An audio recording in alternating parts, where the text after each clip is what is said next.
Hey, what's going on, guys? Welcome back to the channel. We've got another Forza Horizon 6 update that just went live, and if you jumped into the game recently, you probably noticed that the download was pretty quick.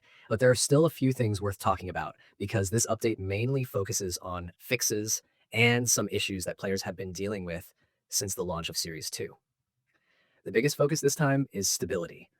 Playground Games says they made additional performance improvements, which has become a pretty common theme over the last few weeks. Since launch, the team has been putting out updates at a pretty steady pace, and it feels like they're trying to clean up the rough edges before moving forward with larger content drops.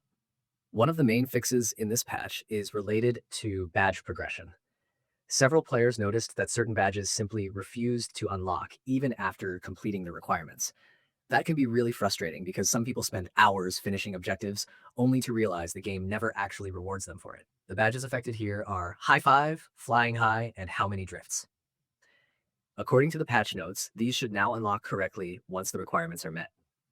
If you already completed those objectives before the update, a lot of players are probably going to jump back in and see whether the game finally recognizes their progress. For completionists, this is actually one of the more important fixes so far. A lot of people enjoy checking every box, collecting every reward, and getting every badge available. When progression breaks, it makes people feel like their time was wasted, so getting these fixes out quickly is definitely important.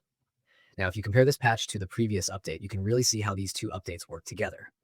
The earlier update was much larger because that was the Series 2 update itself.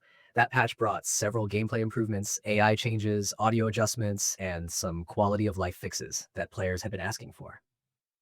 One of the biggest changes from the previous update involved Drivatar behavior. Players had been reporting some really strange AI moments during races, especially at the start of events where AI cars would aggressively cut across the track or cause unnecessary collisions. Playground adjusted difficulty balancing and also fixed race start behavior for Drivatars. That same update also fixed an issue where launching the game after running benchmark mode could take longer than expected. PC players especially seemed happy about that one because several people noticed unusual loading times after testing performance settings. Series 2 itself also introduced the Horizon Decades theme, which focuses on different automotive eras and seasonal rewards tied to specific decades. New reward cars, updated festival playlist activities, and additional progression rewards arrived as part of that content update. So, when you put both updates side by side, the previous update delivered the content and gameplay adjustments, while this patch is mainly cleaning up the remaining issues that players discovered after spending time with Series 2. Something else worth mentioning is that the community has been very vocal since launch. There have been discussions about save problems, progression bugs, AI behavior, and general stability.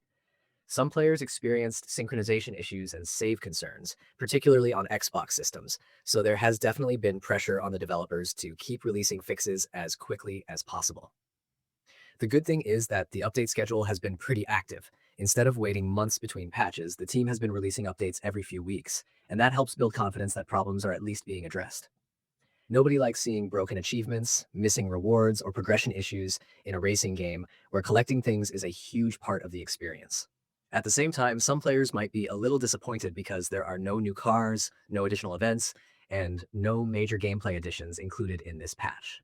If you were expecting another batch of content right after Series 2 launched, that is not what this update is trying to do. This one is really about making sure the existing content works properly.